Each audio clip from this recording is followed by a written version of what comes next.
Bom dia a todos, então. Espero que todo mundo esteja bem, né? A gente vai dar início aqui e continuidade em cima do material que a gente falou na semana passada. Na semana passada a gente finalizou em genérico, não foi? Genérico, similar, com essa parte, que é a parte da introdução à farmacologia. Hoje a gente vai dar início, isso mesmo, Etienne, a parte de via de administração e absorção. Ou seja, a gente vai vir agora, nesse momento, em coisas que vão estar diretamente relacionadas às etapas seguintes de eu produzir um medicamento. Então, eu produzir um medicamento, uma pessoa vai iniciar um tratamento, e esse tratamento que ela vai receber é um tratamento onde ela vai usar uma forma farmacêutica, tá? Essa forma farmacêutica, ela vai entrar por uma determinada via de administração, tá? Então, qual é a ideia de eu utilizar uma determinada via? Tudo isso está relacionado, tá, à administração de uma forma farmacêutica correta para aquela determinada via. Por que correta, Bruno? Algumas pessoas podem não conhecer as formas farmacêuticas e fazer por vias que não são adequadas. Já vi exemplos de paciente que veio falar comigo na drogaria, que fez supositório por via oral numa criança, tá? Pessoal, eu estou gravando a tela aqui, tá bom? Pode deixar que eu vou botar para vocês o link, fica tranquilo. Bom, beleza. Então, nesses casos, né, que eu estou comentando com vocês, entre vários outros que eu já vivenciei, né, tanto no hospital quanto na drogaria, cara, são inúmeros, né? E todos eles relacionados ao quê? A não adequação da via. E aí, sempre qual era o resultado em relação a isso? Não funcionava, claro, você está usando medicamento de uma via por outra. E aí, isso atrapalhava todo o esquema terapêutico, tá? Então, que nem eu coloquei o objetivo, olha só. Produzir concentração desejada do fármaco no regime de dose, adequando a via à forma farmacêutica, tá? O problema que a gente tem das vias, nem todas vão ter o mesmo perfil, nem todas vão conseguir fazer com que a mesma concentração de medicamento chegue ao sangue. E aí, por que chegar ao sangue é importante? Depois que chega no sangue, você consegue levar de um lugar para o outro no corpo, ok? Então, nem todas vão chegar à mesma quantidade. E isso que é um problema, porque dependendo do que você deseja, talvez você consiga entrar rápido na janela terapêutica, e a gente falou isso no encontro anterior, foi? Ou você pode demorar para entrar na janela terapêutica. Então isso já muda bastante a tentativa de estar gerando algum efeito, né, e desenvolvendo algum efeito no paciente. E aí vai ser uma queixa do paciente também, né? Vamos lá então. Então, só lembrando para vocês aqui, isso aqui, ó, as formas farmacêuticas. Eu não vou entrar em detalhes profundos, porque vocês já tiveram outras disciplinas falando sobre isso e terão mais. Mas a gente tem formas farmacêuticas que são sólidas, como, ó, comprimido, pode ser um comprimido aqui, ó, revestido, deixa eu botar a mãozinha, comprimido revestido, uma cápsula, né, ou um comprimido de liberação controlada, cápsula de liberação controlada, uma cápsula, um pó, um granulado. A gente tem então aí uma infinidade de formas farmacêuticas sólidas. Temos formas farmacêuticas líquidas, né? Eu botei alguns exemplos ali: solução injetável, xarope, emulsão, suspensão, tintura, extrato, solução injetável, e vai um monte de formulação líquida. O que é importante é que nem sempre a formulação, ela que a gente vai estar falando, né, a característica dela, sólida, líquida, semissólida, ela é utilizada só por uma via. Não, pode ser utilizada por várias vias, né? Então, a gente tem exemplos de formulações e a gente precisa fazer essa adequação da forma com a via. Semissólida e pastosa, como... Opa, pulei. Pomada, gel, creme, pasta, supositório, óvulo, vai um monte de outras formas farmacêuticas aí. O que é importante em relação ao conhecimento dessas formas farmacêuticas? O conhecimento delas nos dá uma ideia de como fazer para aquele medicamento entrar no nosso organismo. Para poder fazer algum efeito, precisa entrar. Então a gente vai estar utilizando vias específicas de administração. As vias são portas de entrada, tá? E elas são divididas em dois grandes grupos: vias enterais, que vão passar por alguma parte do trato gastrointestinal, tá? Que vai desde a boca até o ânus. Então, qualquer lugar que ele passe entre a boca e o ânus é uma via enteral, tá? Vocês até podem ver, por exemplo, via sublingual, é embaixo da língua na boca, ela está enquadrada em enteral, tá? Via retal, a introdução do medicamento através do reto, do ânus, então também é uma via enteral, que passa por alguma região dentro do trato gastrointestinal. E a gente tem as vias paraenterais. O que são paraenterais? Para quer dizer por fora, enterais, trato gastrointestinal. Então são vias que não passam pelo trato gastrointestinal, elas passam por fora, tá? E aí são todas as outras, né? Vamos dizer assim. Tem 3 muito utilizadas. Na verdade, eu posso até puxar mais uma aqui, ó. Por exemplo, aqui, ó. Das parenterais a gente tem essas 3: intravenosa, intramuscular, subcutânea. E a gente pode pegar essa aqui também, ó. Cadê? Inalatória, como uma via muito utilizada também, né? Então, essas 4 vias assim. Vamos pegar também a tópica. A gente também tem muito medicamento tópico, né? Então a gente tem pelo menos 5 vias que são vias comuns parenterais. Outras aqui são mais utilizadas, menos utilizadas, mas essas 5 pelo menos a gente visualiza muito. Então o que eu vou conversar com vocês nesse momento? Eu vou conversar com vocês sobre as diferentes vias. E por que é importante a gente saber as diferentes vias? Porque em cima das diferentes vias nós iremos conseguir perceber se a forma farmacêutica está certa, se ela está entrando pela via correta. Isso é importante, Bruno? Sim. Se você dá uma forma farmacêutica por uma via que não é aquela que foi preparada, ou você tem um problema de efeito terapêutico não sendo demonstrado, ou a gente tem alguma complicação gerada no paciente, tá? Por exemplo, a gente pega uma forma farmacêutica que é feita para via intramuscular, que ela é oleosa, e se a gente fizer na veia do paciente, o paciente tem hemólise. Então, é uma via que é preparada, uma forma farmacêutica que é preparada para uma via, mas está sendo usada por uma via errada, que não foi a que ela foi preparada, ok? Então, dentro desse raciocínio, né, de via tal, o que a gente vai discutir? A gente vai discutir vantagem e desvantagem da via. Por que eu vou discutir vantagem e desvantagem da via?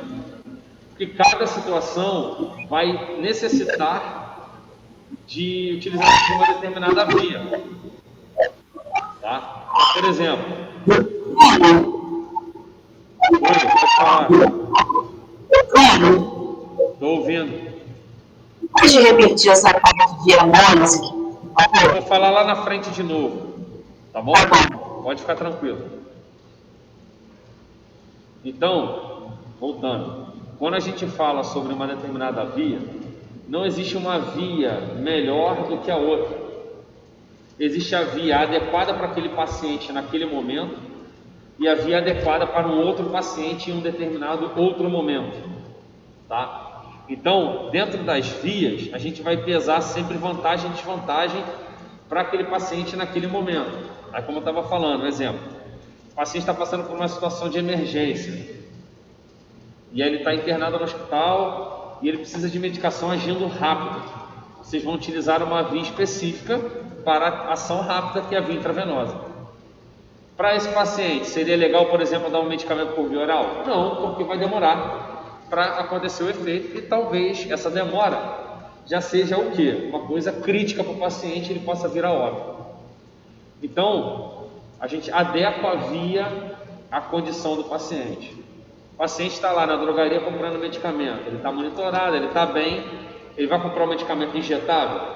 Não tem tanta necessidade, dependendo do que ele realmente tiver. Então, nesse caso, esse paciente ele vai adquirir um medicamento que pode ser dado por via oral, que não vai ter prejuízo em relação à terapia dele. Então, deu para entender isso? Então, quando eu começar a falar de vantagem e desvantagem, eu vou sempre pontuar a via e pensem nessa vantagem e desvantagem para o momento em que vocês forem analisar ali o paciente, se realmente precisa ou não precisa. Beleza? Tá bom. Vamos lá então. Esse desenho aqui, né? Ele mostra muito bem as vias. O que eu quero ressaltar para vocês é o seguinte, que desse desenho, tá? A gente consegue olhar que todas as vias chegam em um mesmo lugar no final. Então, por exemplo, via oral vai descer aqui pela boca, esôfago, estômago, tem algumas veias aqui no estômago, não é isso? Que vão levar até o fígado. Desceu o medicamento, ele chegou no intestino, do intestino vai ser levado para o fígado também. Depois, veia cava inferior, coração, e vai ser espalhado pelo corpo. Então, esse seria o caminho da via oral. Bruno, qual seria o caminho, por exemplo, da via inalatória? Você vai inalar, chegou aqui na região bronquiolar nos alvéolos, vai fazer a troca através daquela membrana fininha. Aqui nos alvéolos, esse medicamento ele vai cair na corrente sanguínea, vai chegar na circulação pulmonar no coração e espalha pelo corpo. Bruno, e a via sublingual? Medicamento embaixo da língua, é uma camada muito fininha, muito vascularizada, vai ser absorvido rapidamente, vias linguais, veia cava superior, junta com a veia cava inferior, entra no coração e espalha pelo corpo. Se você olhar, todas as outras vias vão em algum momento chegar no sangue, vão passar no coração e o coração vai espalhar pelo corpo. Então a gente tem isso em comum. Todas as vias vão fazer o quê? O medicamento, de alguma maneira, ele vai chegar até o sangue, vai chegar até o coração e vai ser espalhado pelo corpo. Tudo bem? Então todas as vias têm isso em comum. Obviamente, se a gente olhar as vias, a gente consegue ver, algumas são mais rápidas para chegar no sangue e no coração, e outras são mais o que? Lentas. Tá bom? Então, em cima de toda essa ideia, dessa dinâmica, o que a gente tem de informação? Dependendo da via, né, ela vai chegar mais rápido ou mais lentamente no sangue. E é aí que está aquela ideia que eu falei para vocês, de um paciente em emergência, em situação crítica e não situação crítica. Então, o paciente em situação crítica, o que a gente faz? A gente usa uma via para chegar rápido no sangue, para poder atender ele rapidamente. E um paciente que não está em situação crítica, eu posso usar qualquer via, tanto a rápida quanto a lenta, e aí vai em relação a uma comodidade maior para esse paciente. Conseguiram entender isso? Todo mundo entendeu? Vou esperar responder. Beleza. Tiago entendeu? O Tiago perguntou sobre o fígado. Falou sobre o fígado, isso aí. Professor? Professor? Oi, tô falando, pode falar. Assim, eu botei o fígado ali porque você perguntou antes sobre algum órgão comum que a gente passa. Eu achei que fosse o fígado. Mas olha só, o fígado não é comum a todas não. A gente tem duas vias que vão passar certamente pelo fígado, ó. Via oral e via retal. Tá? Só essas duas que tem passagem pelo fígado e eu já vou explicar já já o que é isso. Beleza? Beleza. Então vamos lá falar das vias. Tá? Das vias enterais eu vou começar falando da via oral. Tá? A via oral, foi o que eu falei para vocês, é a passagem por todo o trato gastrointestinal entre a boca e o ânus. Tá bom? Vantagem da via oral: é uma via fácil? Sim. É uma via comum de administração? Também é. O paciente pode se auto-administrar, ele mesmo pode usar? Pode. É barato fazer um medicamento por via oral? É. É indolor e de fácil aceitação do paciente? Sim. Quando eu quero aumentar gradativamente a quantidade do medicamento no sangue, eu consigo fazer isso com a via oral? Sim. Isso é uma vantagem em relação ao quê? Quando a gente utiliza uma substância que pode gerar um efeito adverso, um efeito colateral, ou possa causar intoxicação. Então, se você vai aumentando de maneira gradativa, esses problemas talvez não apareçam tão rapidamente, tão drasticamente. Tudo bem? Isso são algumas vantagens. Desvantagens, tem um monte também, tá? Quando eu quero um efeito imediato, a via oral serve? Não, porque a gente tem um caminho muito longo até espalhar pelo corpo. Medicamentos irritantes gástricos servem? Não. Se vai passar no estômago, vai causar irritação no estômago, então não serve essa via. Criança e paciente inconsciente, a gente consegue dar por via oral? Muito difícil, né? Paciente inconsciente, então não, né? O cara tá lá apagado, não deglute, não faz nada, você vai dar por via oral? Não resolve. E criança, aquela complicação de utilizar medicamento por via oral que todo mundo já sabe, né? Paciente com vômito, consigo dar? Não, também não, tá? Medicamento com sabor desagradável? Também não consigo fazer uso, tá? Porque você diminui a adesão do paciente. Perfeito? Quando você pulou dois ali, vamos lá, vou explicar eles com mais calma. Formação de composto não absorvível no conteúdo gástrico. O que é isso? Alguns medicamentos eles têm compatibilidade físico-química ou com outro medicamento ou com algumas coisas. Por exemplo, existem medicamentos que podem ser administrados junto com o nutriente e medicamentos que não podem ser administrados junto com o nutriente. Tá? Por que tem essa diferença? Aquele que você não pode fazer junto ao nutriente quer dizer que alguma coisa do nutriente vai interferir nele, ok? Nesse caso especificamente que a gente está falando da via oral, existem medicamentos que quando você toma junto com alguma outra coisa, essa outra coisa gruda no fármaco, forma o que a gente chama de complexo não absorvível, e aí você diminui a absorção do medicamento. Aí que está o problema, porque em vez de você absorver tudo que você pode absorver, o máximo que você pode absorver do medicamento, quando ele entra em contato com uma determinada substância, você vai absorver muito menos. E o que isso quer dizer terapeuticamente falando? Que se você absorve menos, por causa de uma outra coisa que o medicamento entrou em contato lá no estômago, vai chegar no sangue uma quantidade muito pequena do medicamento. Já vai chegar naturalmente muito pouco. Se você tem esse tipo de interação, vai chegar menos ainda. Isso vai interferir o quê? Diretamente na terapêutica. Então, se a gente souber disso, a gente tenta evitar a administração de medicamentos por via oral junto com aquela substância que a gente acha que tem o problema. Exemplo, paciente que vai fazer o uso de tetraciclina, que é um antibiótico. Se ele utilizar tetraciclina junto com qualquer solução, que tenha cálcio magnésio, alumínio, zinco e bismuto. Qualquer solução que tenha qualquer uma dessas 5 coisas, esses cátions grudam na tetraciclina e reduz a absorção. Então, não só tetraciclina, quinolonas, que são antibióticos também, ácido acetil salicílico, a mesma história. Então, o que a gente faz nesses casos? Porra, se tu sabe que a tua substância lá interage com aquela outra, um determinado cátion, não administra junto.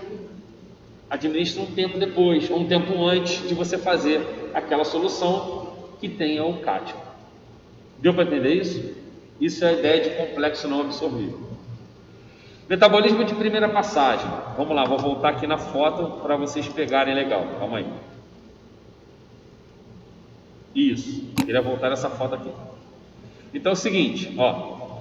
Pela via oral, a gente vai aqui, ó, boca, esôfago, estômago, intestino. No estômago e no intestino a gente tem grupos de veias. Isso é chamado de circulação entero de intestino hepática. Então, enterohepática, vai dali. Sistema gastrointestinal drena diretamente para o fígado. O que acontece no fígado? O fígado ele é conhecido, né, como o nosso protetor, né, um dos nossos protetores. Então, é um órgão que tem grande capacidade de metabolizar coisas. E o que é metabolizar? É transformar essas coisas. O medicamento, como ele é uma substância estranha para o nosso corpo, o que o fígado vai fazer? Ele vai pegar o medicamento, transformar ele para jogar para fora o mais rápido possível.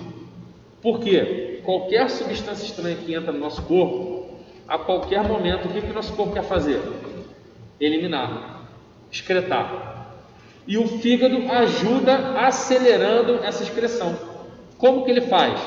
Ele vai lá e modifica estruturalmente o medicamento ou qualquer corpo estranho com a intenção de favorecer a sua excreção.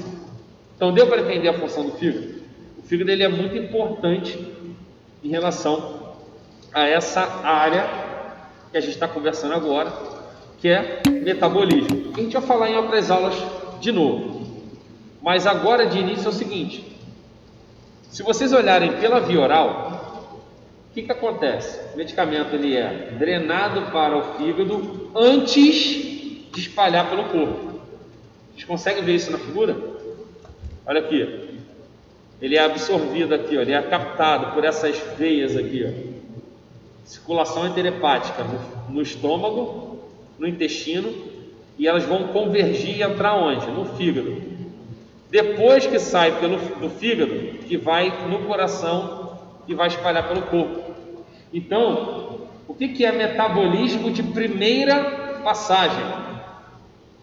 É quando o fármaco sofre metabolismo hepático, ou seja, ele passa pelo fígado antes de alcançar a circulação sistêmica, antes de chegar no coração e espalhar pelo corpo.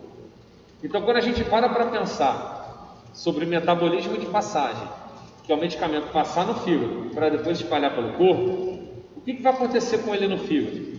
Lá no fígado ele sofre metabolismo. E aí, por que isso é uma desvantagem de usar a via oral?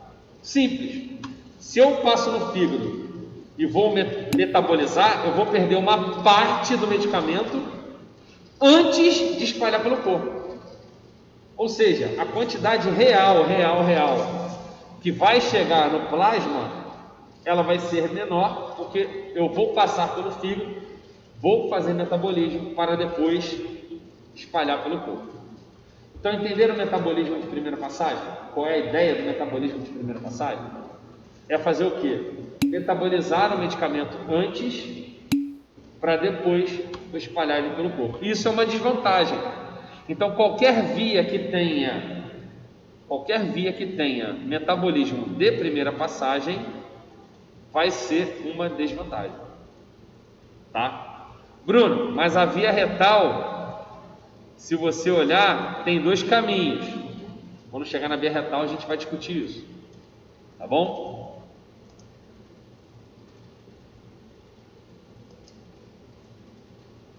Então, com isso a gente fechou, né, a nossa via oral. Então, nesse desenho que está em um ganho maior lá, boca, estômago, sistema porta hepático, está entrando no fígado, sofre metabolismo, sobe pela veia cava inferior, entra no coração, espalhado pelo corpo. Beleza? Vamos dar continuidade.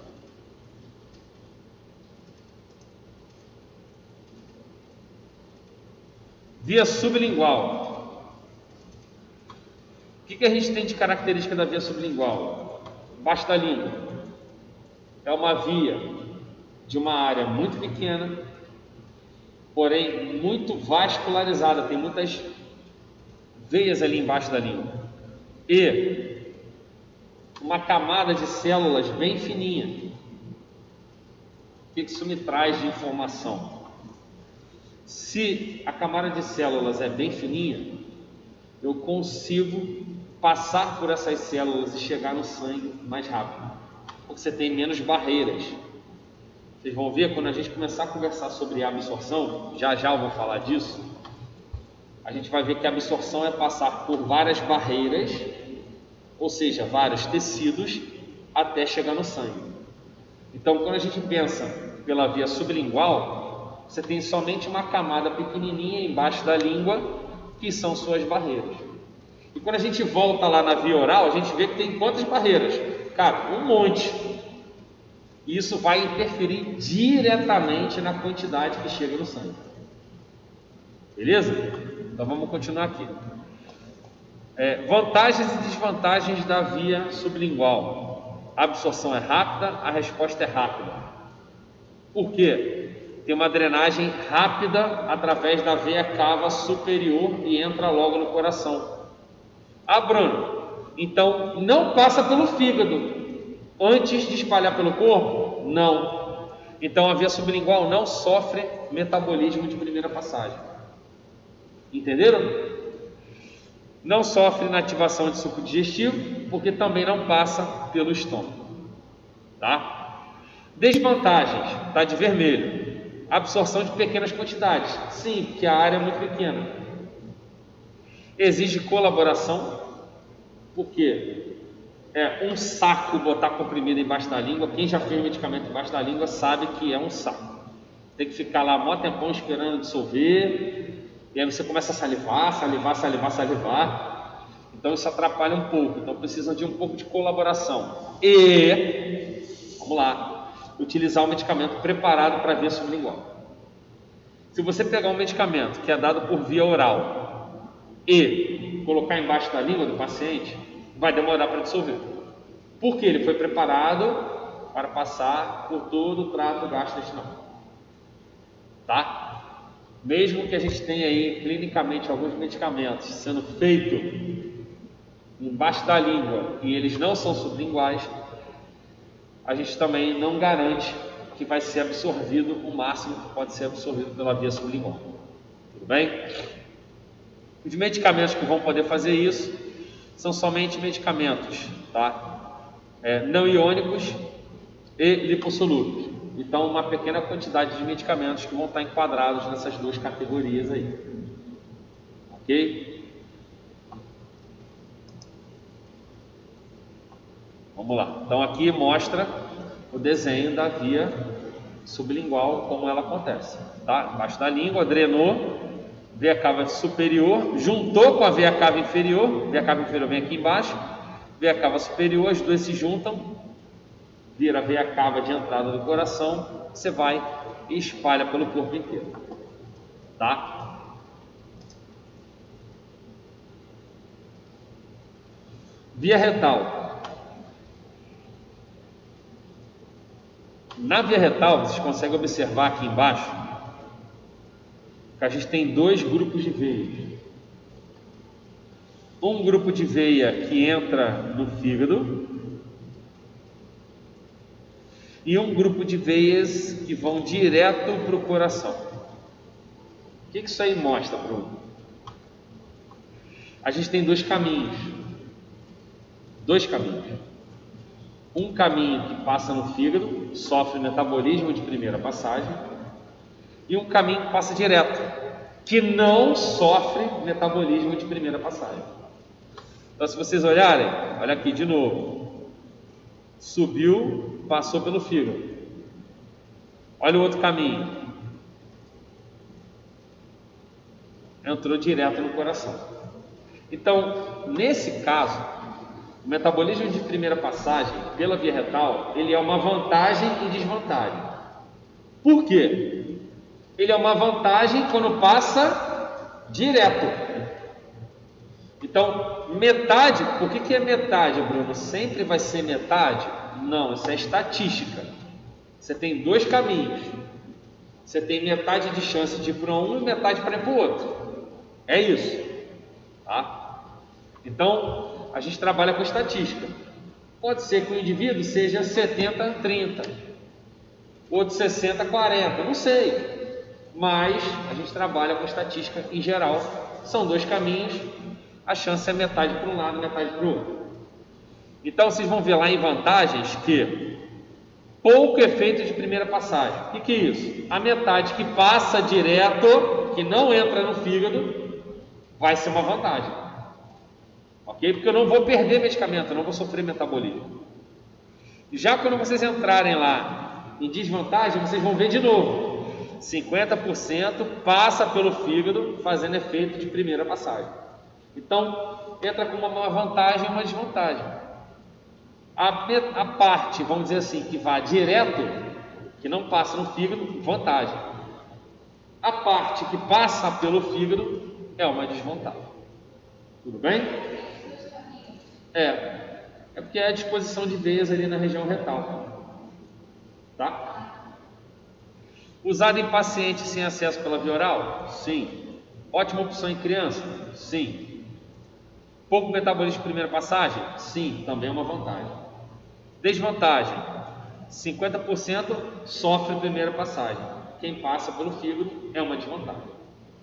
Alguns pacientes não aderem a essa via? Sim, muitos pacientes não querem, têm constrangimento ou não querem realmente usar essa via, vão procurar uma outra via para fazer a administração do medicamento. Tá bom? Então, com isso a gente fechou as vias enterais, tá? Agora a gente vai entrar nas vias paraenterais, tá? Todas as vias paraenterais não vão passar pelo fígado antes de espalhar pelo corpo, tá? Todas as vias paraenterais não passam pelo fígado antes de espalhar pelo corpo. Então, as vias paraenterais não têm metabolismo de primeira passagem. E isso é uma vantagem enorme. Não tem. Por que é uma vantagem enorme? Porque você não vai perder o medicamento antes de espalhar pelo corpo. Bruno, vamos lá. Eu só vou passar pelo fígado essa vez, quando entra o medicamento? Não. Se ele não passar quando ele entra, ele circulando pelo corpo, alguma hora ele vai passar pelo fígado. O que eu estou relatando para vocês é que não passa antes de espalhar pelo corpo pela primeira vez. Tá? Inicialmente, isso aí. Então, eu estou só tentando mostrar para vocês isso, que as vias enterais, oral e retal, você passa inicialmente lá no fígado, perde uma grande quantidade do medicamento, e só um pouquinho segue, e desse que segue, depois ele vai passar de novo, e depois de novo, e de novo, de novo, de novo, tá? Porém, só via retal e via oral passa primeiro no fígado para depois espalhar pelo corpo, tá? Então vamos ver vantagem e desvantagem da via intravenosa. Quando eu quero efeito imediato, a via intravenosa serve? Serve. Biodisponibilidade de 100%. Vamos lembrar, biodisponibilidade a gente falou semana passada. Biodisponibilidade é a quantidade que chega no sangue. Pela via intravenosa, quanto que chega no sangue? Tudo.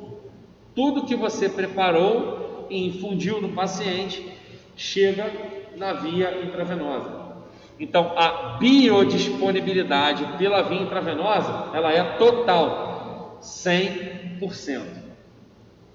Fui lá, preparei uma seringa, né, com 1 grama de dipirona, infundi na veia do paciente. Quanto que chega? 1 grama de dipirona.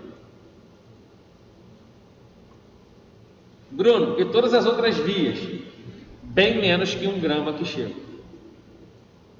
A única que eu tenho certeza, tá, da quantidade que vai chegar é a via intravenosa. É a única que eu tenho certeza. Tá bom? Não ocorre absorção. Vamos lá. Para não saber, né, para saber que o que não é absorção, você precisa saber o que é absorção.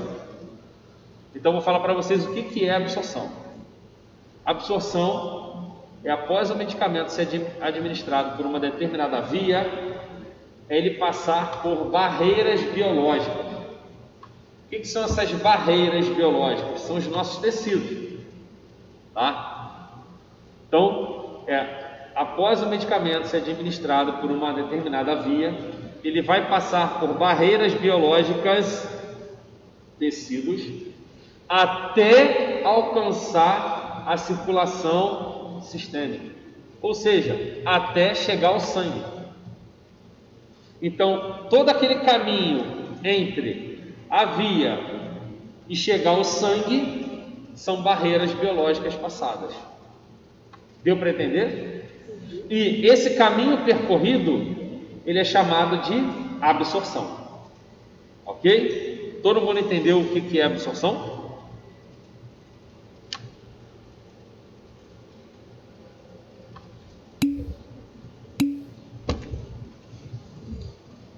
Então, beleza. Quando a gente chega então aqui, ó, que bom que vocês entenderam, fico feliz. Calma aí. Então, se vocês entenderam o que é absorção, vou fazer a pergunta: na via intravenosa a gente tem absorção? A gente passa por barreiras até chegar ao sangue? Não. Por quê? A agulha vai furando tudo. Então, quem passa pela barreira é a agulha. O medicamento está dentro do placo. Então, ele não passa. Ele só é colocado diretamente aonde? No sangue. Então, quanto que é a absorção na via intravenosa? 0, porque você não faz nada de absorção. Ok? Quanto que chega no sangue? 100%. A biodisponibilidade é 100%. A absorção é 0. Beleza? Sim ou não? Foi? Eu acho melhor. Quando eu fui médico, ele foi receber o anticoncepcional para mim, ele disse que era melhor tomar por via oral. Aí a tia falou, não. Aí ele falou assim, não, mas para você é melhor via oral. Também não entendi não. A amiga perguntou aqui, falou assim, que quando ela foi ao médico, o médico solicitou que ela tomasse o medicamento anticoncepcional por via oral, porque para ela era melhor por via oral. E aí ela questionou e ele falou que para ela era melhor via oral e ela não entendeu porque para ela é melhor via oral. Eu também não entendi muito porque ou via oral ou via intramuscular, ambos vão chegar no sangue, só muda a maneira da formulação. Talvez ele tenha falado isso por quê? O que a gente viu na via oral? Se aumenta gradativamente. Então não dá aquele impacto de uma carga maior de hormônio, vamos dizer assim, no seu organismo. Tá bom? Vamos lá. Conceito? Tá, vou repetir o conceito de absorção, gente. Ó, é a passagem por barreiras biológicas até alcançar a circulação sistêmica.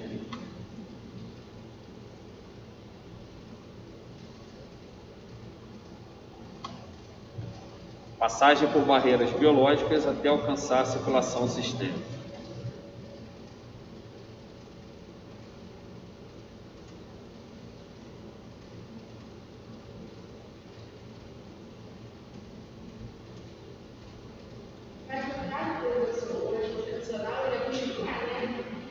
Aí não é venoso, é intramuscular. É um outro caminho, a gente vai ver intramuscular já já, tá?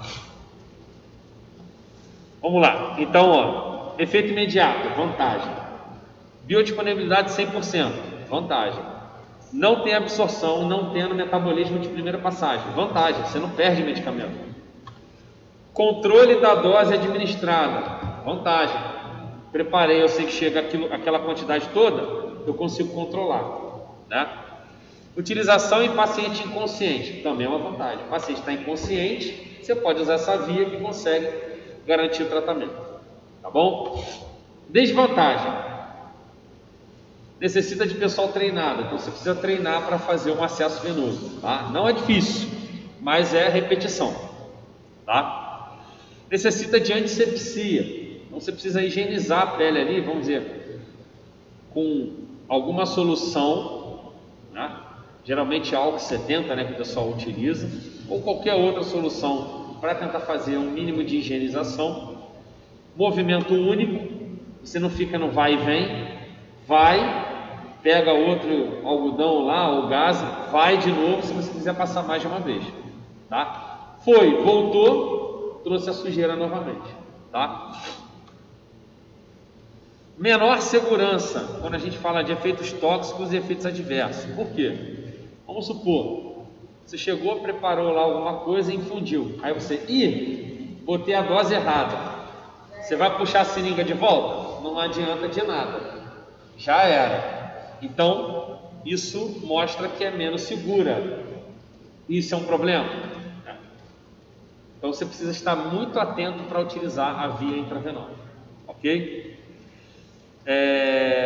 Efeitos locais indesejáveis, como flebite, infecção, trombose, pode acontecer. Maior custo? Sim.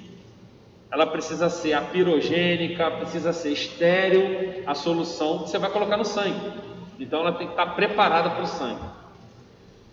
Menos segura, já falei. Esterilização, já falei. Administração lenta. Necessidade de ajuda, alteração de pH e choque são consequências de utilizar a via intravenosa, tá? Vocês devem estar pensando, tem um montão de desvantagem, né? É o que eu falei. A gente vai pensar em cada paciente o que a gente vai pesar, tá? Se tem mais vantagem ou tem mais desvantagem.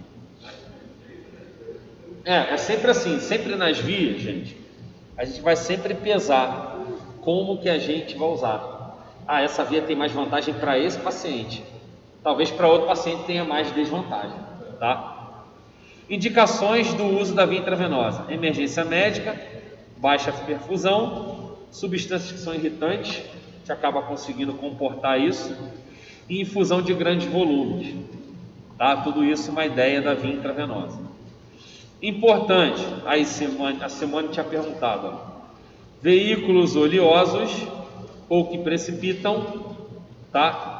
Ou que hemolizam os eritrócitos não devem ser administrados pela via intravenosa. Então, oleoso, precipita, tem a chance de gerar algum transtorno lá para o eritrócito, causando memórias. Ok? Então, esses, dessa maneira, a gente não utiliza pela via intravenosa. A gente vai buscar outra via, porque eles são preparados para outra via. Via intramuscular. A via intramuscular é a aplicação diretamente no músculo. Se vocês pararem para pensar, a gente falou da via intravenosa e a gente está falando agora da camada muscular, que é uma camada acima do vaso sanguíneo. Então a gente está subindo nas camadas e agora a gente começa a ter barreiras. Antes, direto na veia, não tinha barreira, a absorção era zero. Agora a gente começa a ter barreiras. E qual o problema disso? Você vai perder parte do medicamento que fica retido ali naquele determinado tecido, naquela determinada barreira, tá? Então a via intramuscular, a administração geralmente na região do glúteo, vasto lateral da coxa e no deltoide, que é no braço, tá? Por que eu injeto no músculo? Tem alta vascularização. Então você injeta no músculo, ele vai ser captado, absorvido pelo vaso que está ali, Parte chega no sangue, parte pode ficar retido.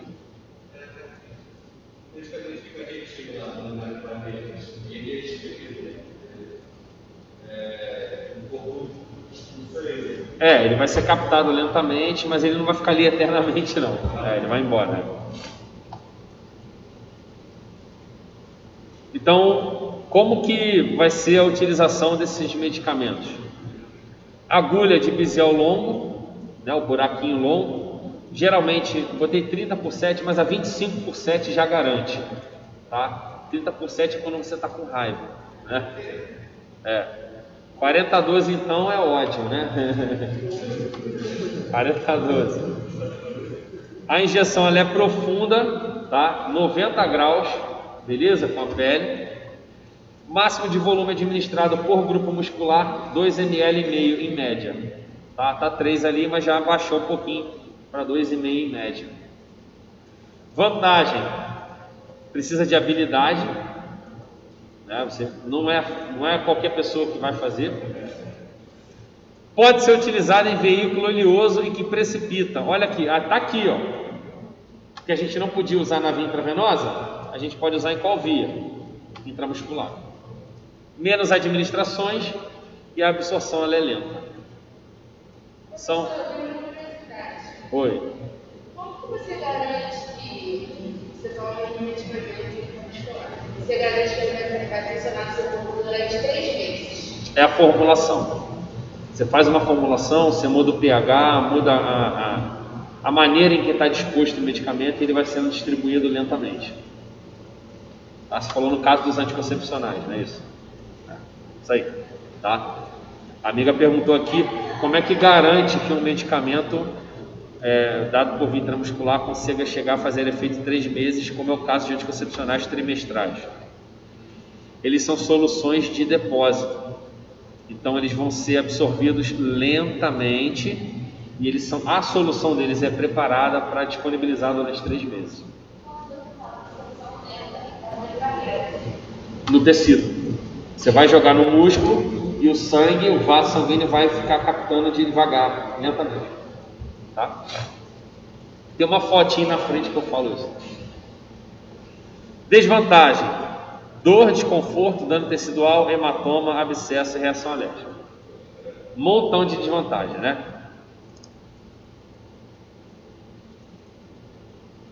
Aqui, ó, você consegue ver isso? Coloquei algumas formas farmacêuticas, característica da solução e eu queria falar para vocês a técnica de administração, tá?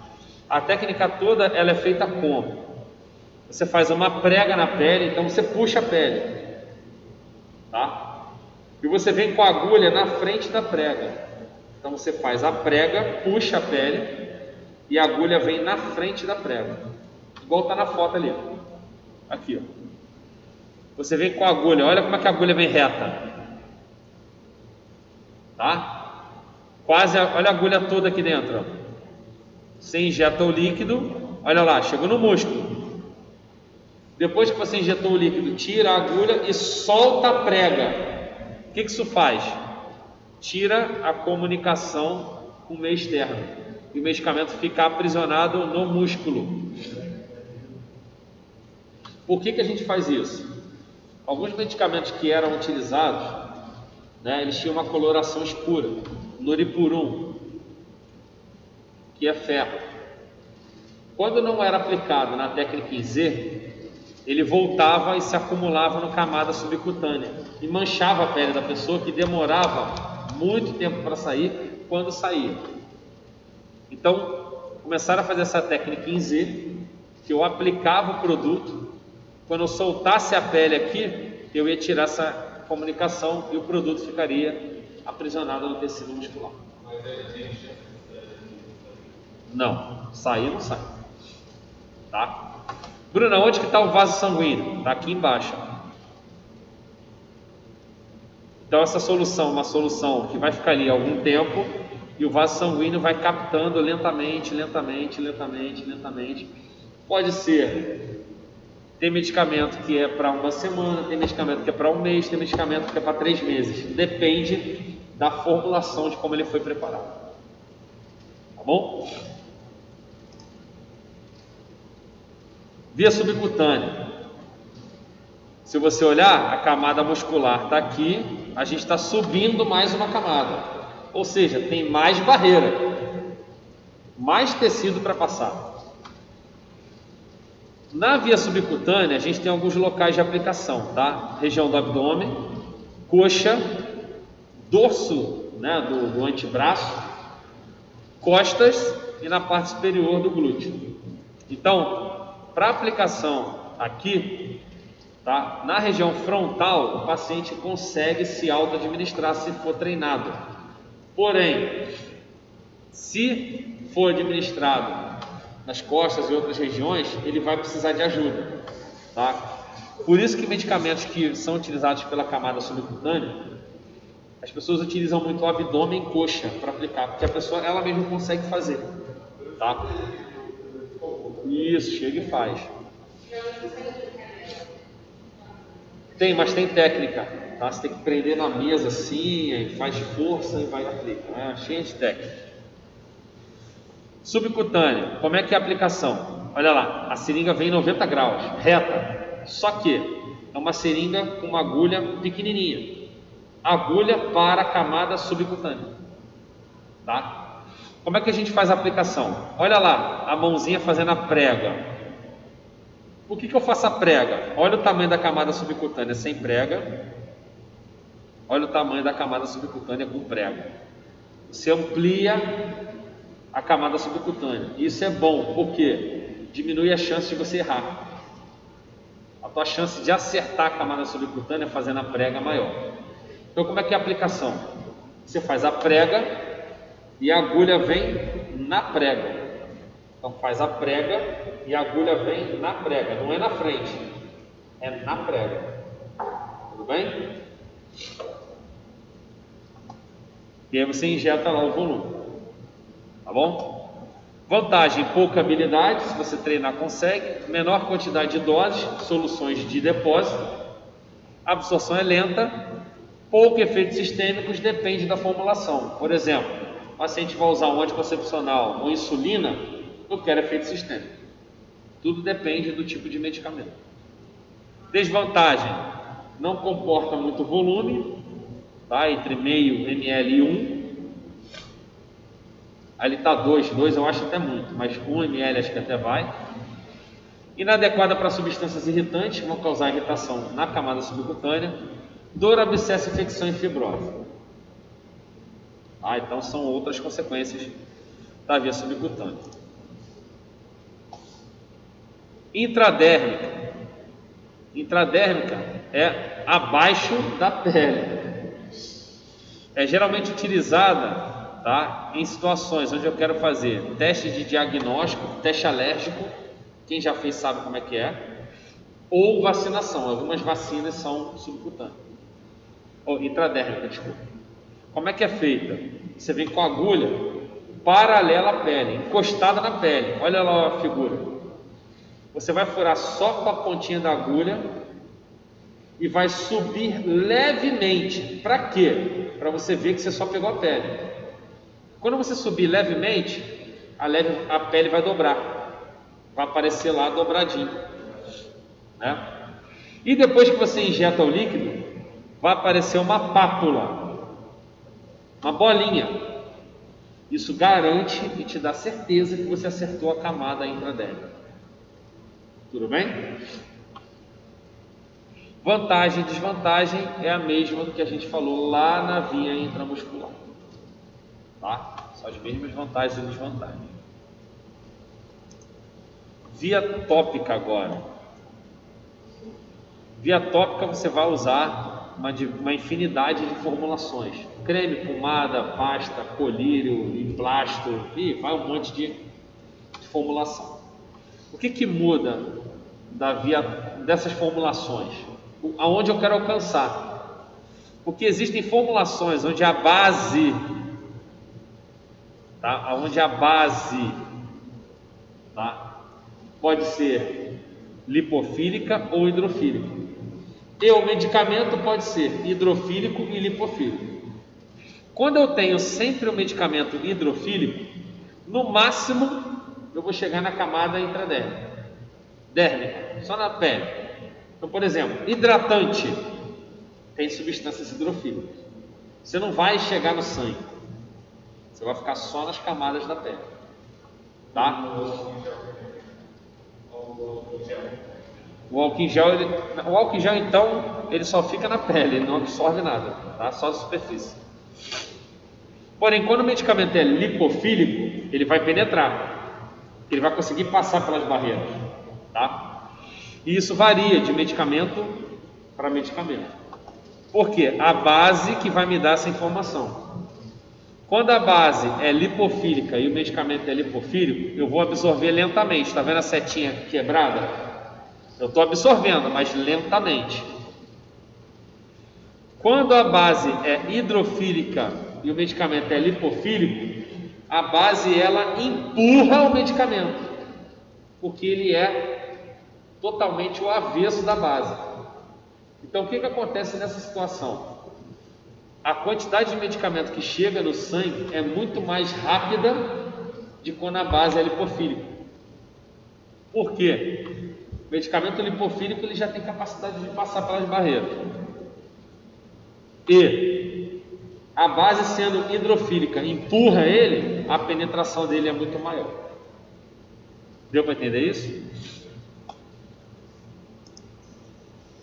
Outra via que a gente tem que é comum também é a inalatória ou intrapulmonar. Nada mais é do que a administração, né, através das vias aéreas dos medicamentos. Ok?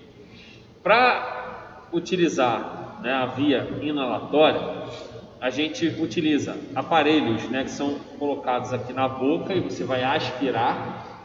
Quando você aspira, a glote fecha, né, para o esôfago e abre para a traqueia, tá? Ou você coloca no nariz e inala algumas formulações, tá? Por exemplo, quando a gente vai fazer uma nebulização, a gente faz por onde? Pelo nariz, é isso? Agora, os aparatos todos que a gente usa pela boca, bombinha, entre outras coisas que eu vou falar para vocês. Vantagem e desvantagem. Vantagem, pouca habilidade, fácil administração. Se treinar a pessoa, consegue fazer o uso, tá? Não escutei. Isso aí. Também tem anestesia, né? Tem também. Permite a aplicação de pequenas doses. Pode ser feito para administração para efeito local. Por exemplo, como o colega aqui relatou, o paciente que tem asma, efeito local, pulmão. Ou efeito sistêmico, como a amiga aqui comentou, como eu quero fazer uma anestesia inalatória. Aí o efeito é sistêmico, tá? Desvantagem. Essas substâncias, elas são irritantes. Então elas podem fazer o quê? Aumentar a produção de muco. E além de aumentar a produção de muco, quando você tem mais muco, você pode fechar o brônquio, obstruir o brônquio. E aí o paciente, muitas das vezes, pode sentir falta de ar, tá? Mas é muito comum as pessoas terem aquele pigarro, né? Acaba de fazer a formulação e fica... O que é isso? É a formulação que não conseguiu flutuar até o bronquíolo e caiu na região da laringe, da traqueia. E aí te causa essa irritação. Por quê? O medicamento é uma substância estranha, então o teu organismo vai reagir em cima dele. Beleza? E esse pessoal que geralmente tem asma assim, eles têm aquela tosse meio forte? Isso. Mas olha só, durante a crise não é pelo medicamento, tá? Durante a crise é porque tem alguma coisa obstruindo, ou ele está tentando respirar e ele está fazendo força, tá? Estou falando em relação ao seguinte: usei a formulação, ela pode causar esse pigarro, essa irritação, tá? Bruno, como é que chega lá no bronquíolo? Então, a partícula que vai ser administrada, ela tem que ter um tamanho específico, tá? Em torno aí de 5 micrômetros, até 2 micrômetros chega nos alvéolos, até 5 nos bronquíolos e mais do que 5 nem chega nos bronquíolos. Então, é uma tecnologia muito grande preparada para fazer a administração de medicamento pela via inalatória. A gente tem diversos aparelhos. Estou mostrando 2 para vocês. Um é o Discus e o outro é o Turbo Hale. Ambos você vai fazer o quê? Colocar a dose. Geralmente eles já vêm a dose padrão neles. Dentro deles tem o quê? Vários espaçozinhos com pó bem fino, tá? Existe aparelho desse que não é pó, e aí aumenta muito o custo. Por quê? Eles colocam no recipiente um gás propelente e o medicamento líquido, e depois que a gente aperta, solta uma névoa. O que é isso? Lá dentro o gás propelente vai empurrar o medicamento e ele sai em névoa e não com pó. Quando eu tenho só o pó, eu não preciso de gás propelente. A molinha empurra o pó. Tá? Agora, quando o medicamento é líquido, eu preciso do gás propelente. Tá? Isso tudo vai encarecendo o produto. Eles já são caros. Quanto mais tecnologia, mais caro ainda é. Tá? Então acontece igual está na foto aí, ó. O paciente empurra o aparelho para um lado, né? Move ele para um lado, move para o outro, pum, fechou a dose, ele aperta o botão para poder aspirar. A mesma coisa no Turbo Hale. Porém, existe uma técnica específica para se fazer essa administração. Como que é? O paciente precisa soltar todo o ar do pulmão. Nisso, antes dele soltar o ar, ele já deu o clique da dose. Ele solta o ar todo pelo pulmão. Quando ele vai iniciar a inspiração, ele bota o aparelho e dá o clique, aperta para o aparelho empurrar. E nesse momento ele puxa o ar com toda a força dele. Por que ele tem que soltar o ar, pulmão? Porque quando ele solta o ar, ele não fica com muito ar residual no pulmão. Então ele consegue puxar mais ar. Se vocês tentarem aqui, ou quem esteja aí vendo também, se você estiver respirando normal, tentar puxar o ar, você faz muita força e puxa pouco ar. Então, você está normal, vou puxar o ar. Já estou cheio. Por quê? Tinha um pouquinho de ar no meu pulmão, ocupando espaço, eu só consegui puxar um pouco mais. Agora, se eu soltar o ar, vou puxar. Consigo puxar uma quantidade maior de ar e fazer com que o meu medicamento flutue por mais distância e chegue na região alveolar. Todo mundo entendeu isso? Após eu puxar o ar, eu preciso prender entre 10 a 15 segundos. Por quê? Se eu puxei o medicamento e soltar imediatamente, ele vai embora. Então eu preciso prender entre 10 a 15 segundos a respiração.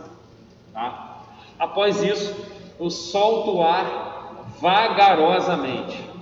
Também não posso soltar rápido, porque vai sair grande parte do medicamento. Então puxou o ar, prendeu entre 10 a 15 segundos, vai soltando o ar lentamente. Após você fazer essa manobra, é importante você realizar a higienização do aparelho.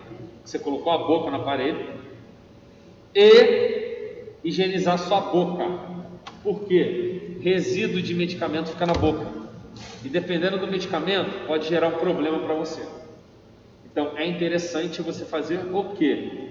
Higienizar no final a boca e o aparelho, tá? Ah, Bruno, não precisa escovar o dente obrigatoriamente? Então, se conseguir, legal. Se não, você vai lá, enxágua a boca 1, 2 vezes e cospe ali o medicamento que você conseguiu enxaguar, tá? Pode falar, Elaine.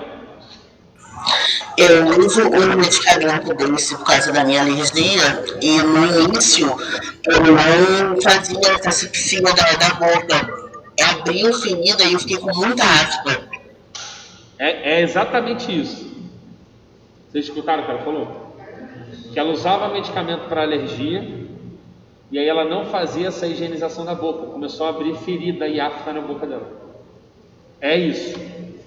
Então, obrigado, Elaine, por ter falado aí. É exatamente isso. A gente precisa fazer a higienização do aparelho e da cavidade oral, tá? Para evitar transtorno maior para o paciente. Outro aparelho que a gente tem é a famosa bombinha, né? A gente fala bombinha, mas é chamado de aerossol, né? O que tem dentro dele? Gás propelente e o medicamento geralmente líquido ou pó, tá? O interessante é que para poder fazer a aplicação, a gente faz a mesma manobra, tá? Solta o ar para puxar, só que a gente tem que sincronizar. A hora que apertar a bombinha, puxar o ar, tá? Outra coisa, na hora de administrar com a bombinha, você precisa agitar a bombinha, porque o gás propelente vai fazer as partículas de medicamento colidir e elas vão diminuindo de tamanho cada vez que uma colide com a outra, tá? Por que isso é importante? Já falei, moléculas pequenas chegam no alvéolo, moléculas grandes largam a região da laringe e traqueia e vai dar aquela irritação. Bruno, tem como evitar aquela irritação? Tem. Existe um aparato que é chamado de espaçador. E o que o espaçador faz? Quando você solta o ar aqui dentro, o espaçador ele imita a tua laringe. Então, se tiver alguma partícula grande, vai cair no espaçador. E quando você colocar a boca para puxar no espaçador, você só vai puxar as partículas o quê? Pequenas. Então tira aquela sua irritação que era causada pelo uso do aerossol diretamente na boca. Só os vinhos que tem que agitar ou os também tem que agitar?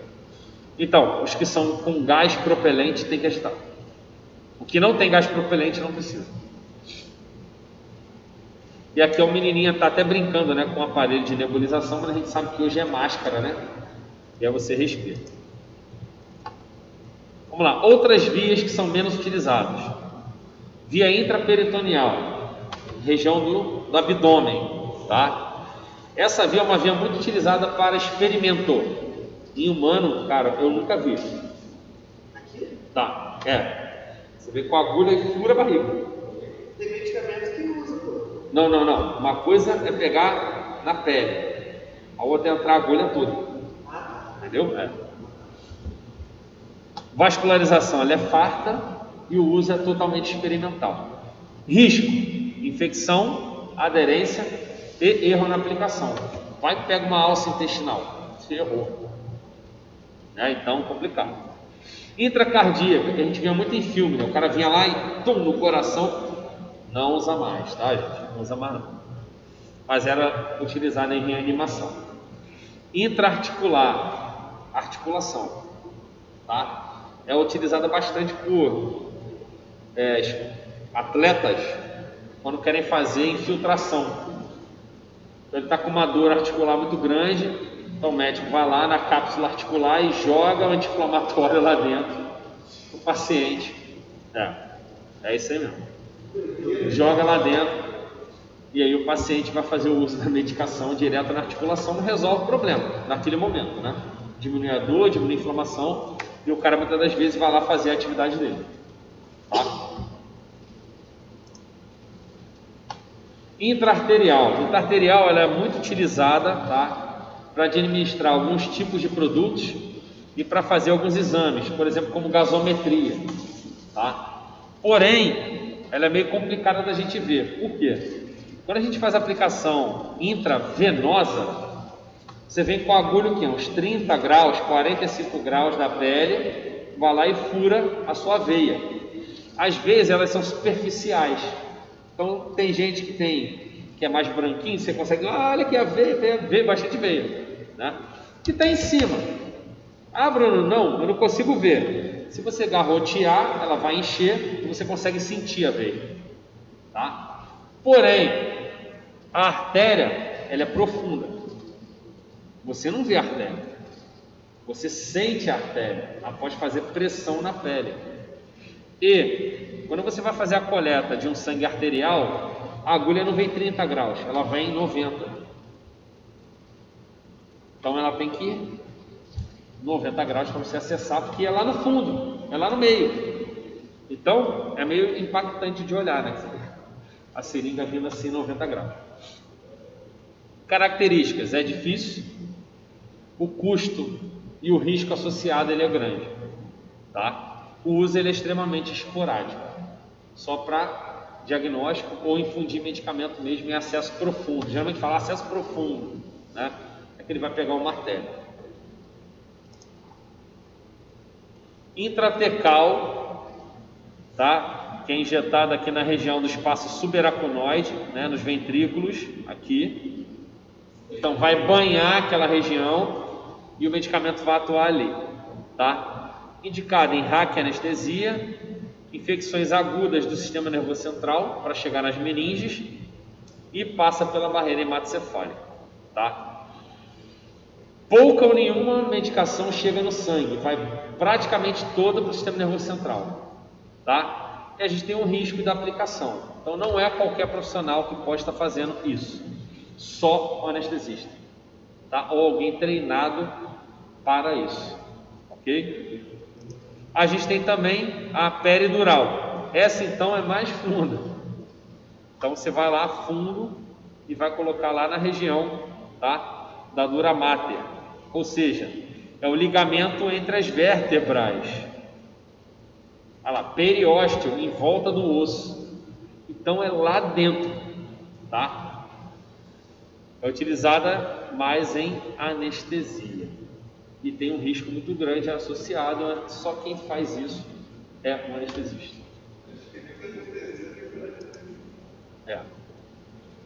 Esse slide aqui eu vim mostrar para vocês o seguinte. Se vocês olharem, a gente tem aqui um gráfico. E semana passada a gente falou de gráfico. O que esse gráfico está mostrando? Concentração do medicamento que chega no sangue. Então, quanto mais essa curva subir, mais medicamento chega no sangue. E a outra linha significa o quê? O tempo. Ou seja, quanto tempo demora para esse medicamento aumentar no sangue. E eu estou mostrando para vocês essa dinâmica de quanto que chega no sangue em relação ao tempo, utilizando vias diferentes. Se vocês olharem, tem diferença? Tem. Olha a intravenosa, chega logo tudo, depois vai saindo do sangue. Intramuscular, você tem uma barreira, você tem que passar por essa barreira. Então olha aqui, intramuscular, vai aumentando, depois vai diminuindo. Subcutânea, tem mais barreira, que é acima do músculo, chega menos. Tá vendo como é que quanto mais barreira, mais você perde medicamento? Ou menos chega, né? Menos chega. Subcutânea, a azulzinha, oral, a roxa. Então, olha aqui como é que é importante. Vamos supor, dar um exemplo aqui para vocês. Vamos supor que a janela terapêutica do meu medicamento seja essa aqui, ó. Vou tentar desenhar aqui para vocês, essa linha azul.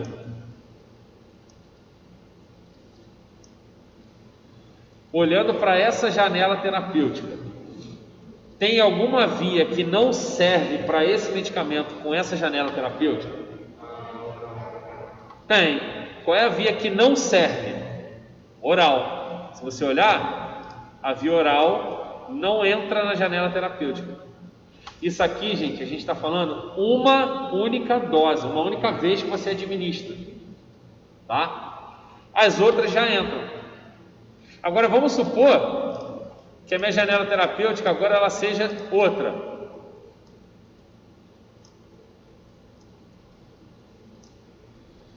Quais são as vias que servem?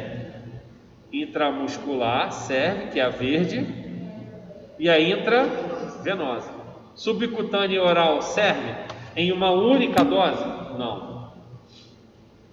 Então está vendo que todas as vias, além de eu ter que adequar a forma farmacêutica, eu já tenho que pensar para frente se vai servir para o esquema terapêutico que eu vou montar ou não. Deu para entender vias?